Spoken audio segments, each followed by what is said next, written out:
6 fighters for the first 6 months of the year dominated the boxing menu.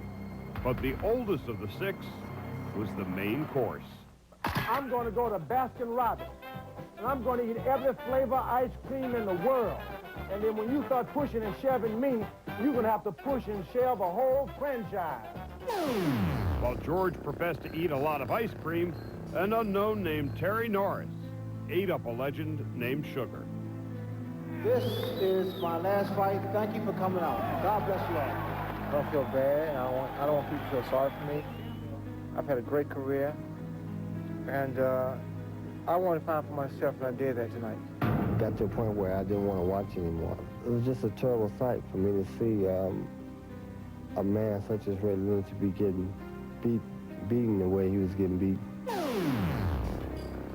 And there were fears we would see the same thing when Thomas Hearns took on Virgil Hill in June. But Hearns confounded both Hill and the experts. The old man can come through. The man is not old until he says he's old. I'm not old. The first half of the year in boxing could best be summed up in 3 words: age before beauty. I'm going to show the whole world that the age 40 or 50 is not a death sentence. Former heavyweight champion Larry Holmes certainly had the age, but his comeback fight was no thing of beauty. However, his post-fight swan dive on Trevor Berbick qualified as only the 2nd best dive of the year. The best was by professional wrestler Darryl Dukes, who took a solid right to the shoulder and was down for the count in 12 seconds of the first round in Mark Gastineau's pro boxing debut. Gastineau's career may soon be put out to pasture, where George Foreman is perfectly at home. People like You know that they could be future cheeseburgers? I'm telling you, don't say that, don't say that. The one thing you don't want to say around is cheeseburger. Don't let the bull hear you. And there was no shortage of bull in the Tyson Ruddock fights. I'm going to make you my girlfriend. Let me tell you something, you. There's something you can't buy in that class, and you don't got none of that. We'll see. You know you're really a transvestite and you like me. The fight, after the first fight, eventually led to the second fight. Now the right combination. Steele steps in. Is it over? It's over. It's over. Get your next referee and bring him on back again. I fear no man, no mortal, nobody but God, so we can do it again. I'd love a rematch. We're going to get our rights so the fight is on. Yo, I know you're punching harder this fight than you was last fight. God. So right now, Donovan Razor Ruddock is in the hospital. If his jaw was broken out, you could never tell by the way he's fighting. I could tell we're going to fight again. Make no mistake about it, boxing's brightest star in the first half of the year was its oldest. The high priest of the 40-something generation made the fight game fun again. And in the process, he overshadowed everything and everyone, including the heavyweight champion. And when George took Evander Holyfield the full 12 rounds, his stature as American hero was as solid as some of the shots he would take. You might not ever in your whole life see a guy at 42 be so determined as George and go out and fight a great fight. He had the points, but I made a point. The point is, if you can live, you can dream. I'm already predicting this is going to be bigger than the Super Bowl. What, the boxing match of the decade, of the century? Well, there's been 1,000 boxing matches of the century. Yeah. This one may be it. The boxing match everyone in the world wants to see will happen November the 8th at Caesars Palace in Las Vegas. The champ, Atlanta's Evander Holyfield, will fight Mike Tyson. Tonight it's a done deal. Holyfield will get at least $30 million. Tyson, $15 million. Evander, of course, last fought George Foreman and successfully defended his bout. Here's what he had to say from Hawaii. I'm happy. I'm looking forward to giving the people what they want, and which I feel that what they want is to see the 2 best heavyweight champions in the world right now at this time and at their prime. I'm looking forward to going in there, giving my all, and coming out champion of the world. Tyson just finished beating Razor Ruddock, and now he will fight Mr. Holyfield. Tyson's tough, everybody knows. This competition is what, and the competitive attitude is what going to drive me to go out there and give my best come out with a championship. Cannot wait for that to happen in November. Here.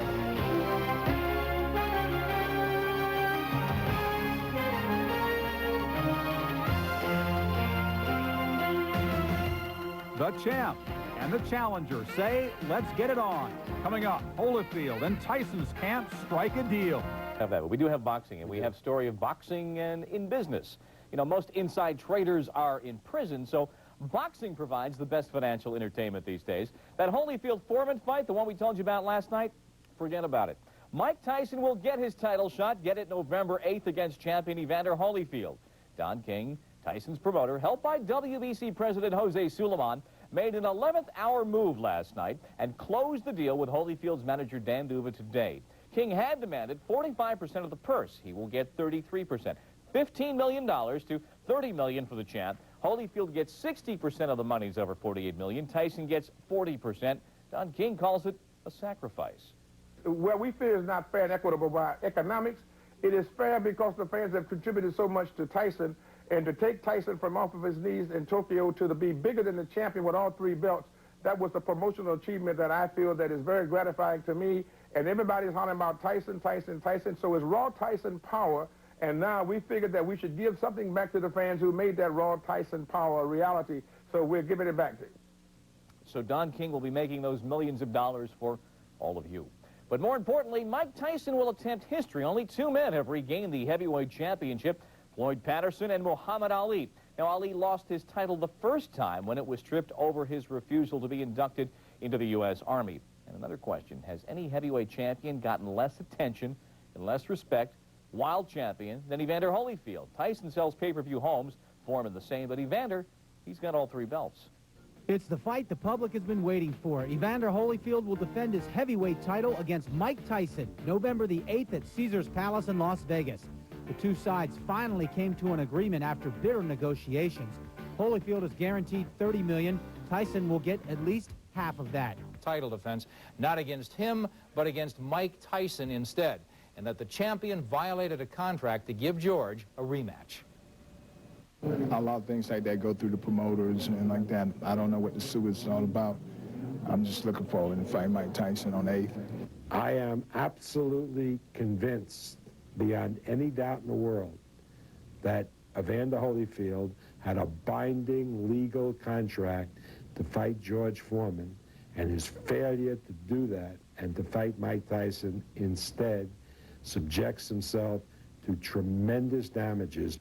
Holyfield's manager Dan Duva told us the Foreman people never accepted their rematch offer of July 1st and came up with a counter proposal 8 days later that would produce a Holyfield-Foreman fight November 8th only if Mike Tyson turned down Holyfield's offer to fight for the title. Tyson, of course, accepted last week. The fact that the next day Holyfield and his people decided to fight Mike Tyson is absolutely not only immoral, it's stupid. You can't have a contract to fight 2 different fighters on the same day.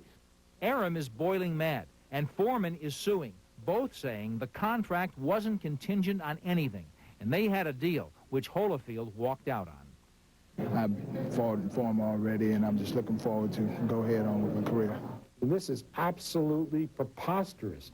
Here was Duver and Finkel telling the press all over the world what a creepy crud Don King was, and it ends up that they're worse than Don King has ever acted.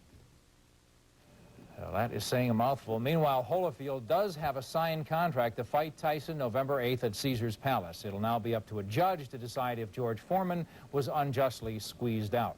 Foreman, though, won't go away empty. Through all of this, he still managed to get over $5 million to fight an unknown cruiserweight in September. Fred? Against Evander Holyfield, and this one just might take place in a courtroom. An 18-year-old Miss Black America contestant has reportedly filed an affidavit in Indianapolis claiming that she was raped by Tyson last week in a hotel room. Tyson has denied the charges. You know, he's run afoul of the law a few times before, and he's always seemed to get out of it, so we'll have to wait and see what happens with this one. Moore extends his record to 25 wins, 25 knockouts, another event in what has already been an eventful weekend in the heavyweight division. Let's turn our attention briefly right now to what may turn out to be the biggest story of this weekend in boxing, that the potential charge of rape against Mike Tyson in Indianapolis. The allegations arise from Tyson's visit to Indianapolis last week for an event called Black Expo, an event which, as you can see, attracted a variety of black leaders from across the country. One of the events which took place under the umbrella of Black Expo, a Miss Black USA pageant. And you will see here that the hotel in which the contestants for that pageant stayed was but a short walk, about a block and a half, from the hotel in which Mike Tyson was ensconced for the weekend. Police have been told that one of the contestants in the pageant, at the invitation of Tyson, made her way from her hotel to Tyson's hotel, where she was forced to have sexual intercourse with the former heavyweight champ. Here are the statements of police. There has been a rape incident report made, and it's my understanding that Mr. Mike Tyson has been alleged to have committed the crime. We're not commenting on the case because we're afraid it's going to compromise the investigation, or it might put the victim or the witnesses or people that are important in the investigation, it might put them in a position where they're going to be harassed, and that's why we've been very careful in what we've released so far. To our knowledge, there has been no response yet from the Tyson camp, although we are told that the former heavyweight champion is indeed aware of the allegations against him. For more on the story, we're going to take you right now live to Indianapolis to reporter Mike Shue of television station WTHR-TV, who has been following the situation from the beginning of the developing story a couple of days ago. Mike, bring us up to date on whatever might be new in this in the last 24 hours. Well, Jim, there are a couple of things that are new, and you just recently said there's been no response from Tyson camp. That's true. There has been no direct response from Mike Tyson, but there was something which we here in Indianapolis just learned of. Don King says that he really doesn't have any comment.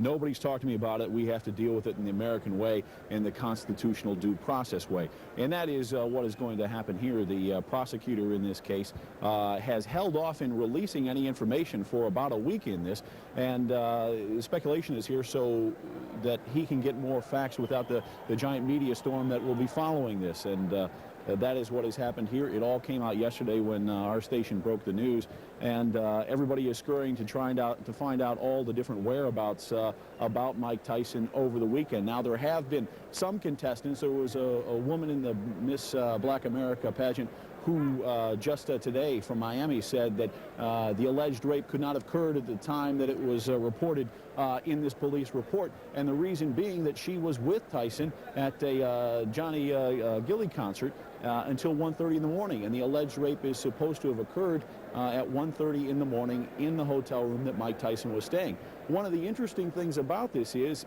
that Mike Tyson was supposed to stay in Indianapolis on Friday, and the organizer of the Black Expo, the largest black exposition in the country, got an abrupt phone call about 4 in the morning from one of Tyson's bodyguards saying that Mike's pulling out, we're leaving out of here, and he indeed left Indianapolis at 5:45 Friday morning rather abruptly. Mike, we know that the woman who has alleged this attack was examined at Methodist Hospital in Indianapolis.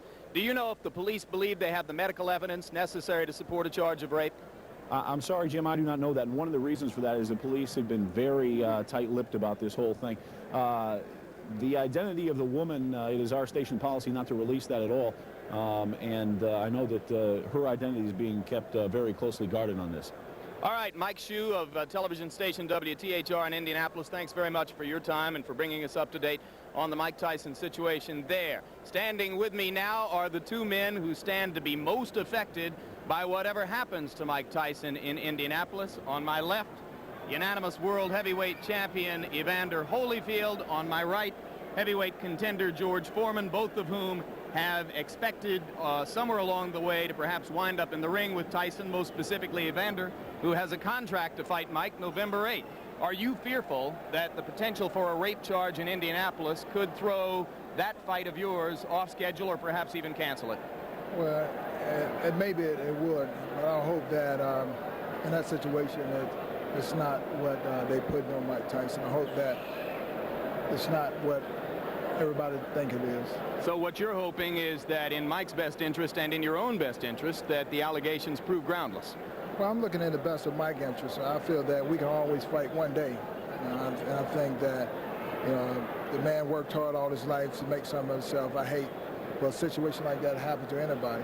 All right, because of your scheduled fight with Mike Tyson on November 8th, my friend George Foreman over here has filed a $100 million lawsuit against Evander Holyfield and his managers, charging breach of contract. George, there have been reports in the last couple days of a possible settlement between you and the Holyfield people. Has there been a settlement? Will there be one? I can tell you this. I've told my daughters that Evander Holyfield is now bachelor, and I want him to be my son-in-law.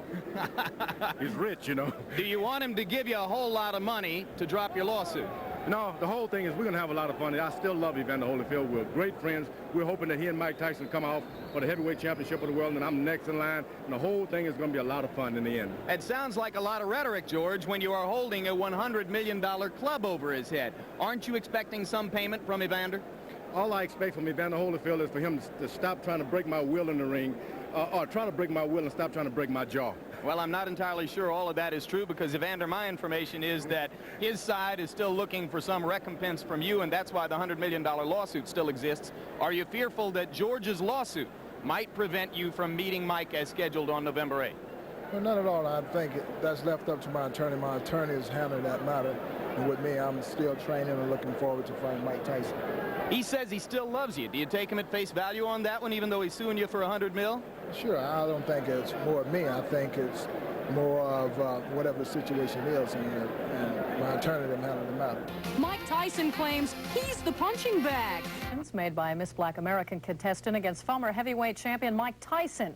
In the meantime, the 1990 Miss Black America made some allegations of her own. Rosie Jones claims that Tyson propositioned and fondled her during the opening ceremonies for Black Expo in Indianapolis, 4 days before he allegedly raped the 18-year-old pageant contestant. Basically, photographers wanted to take pictures of the two of us, and he went to put his arm around me, around my waist, as I thought, and it ended up on my rear end. But then he started making comments, perverted things, I don't want to say on air, but he made comments to me such as, you know, you're fine, and, you know, oh, you look good, and then I told him not to disrespect me, and I wouldn't disrespect him. And then he said, what's wrong? You don't want to help a black man out? And I told him with all his money, he didn't need my help. Neither Tyson nor his promoter, Don King, have commented on the allegations, but statements have been released claiming that these are nothing more than a series of cheap shots against the boxer. Jim? Sufficient evidence to indict Tyson on rape charges. That will happen next week in Indianapolis. So how will all of this affect the championship fight coming up November 8th with title holder Evander Holyfield? Well, we are told not to worry. Promoter Dan Duva says he's received a letter from Tyson's attorney assuring him the fight will come off as scheduled. A news conference promoting the bout is scheduled for September 4th. Known if he will talk to the Indianapolis grand jury. The panel is looking into allegations that Tyson last month raped a beauty pageant contestant. No charges have been filed against Tyson. As the target of that probe, he could easily have the subpoena quashed by a judge, but his attorneys have yet to file that motion. The grand jury has already heard from 16 different witnesses.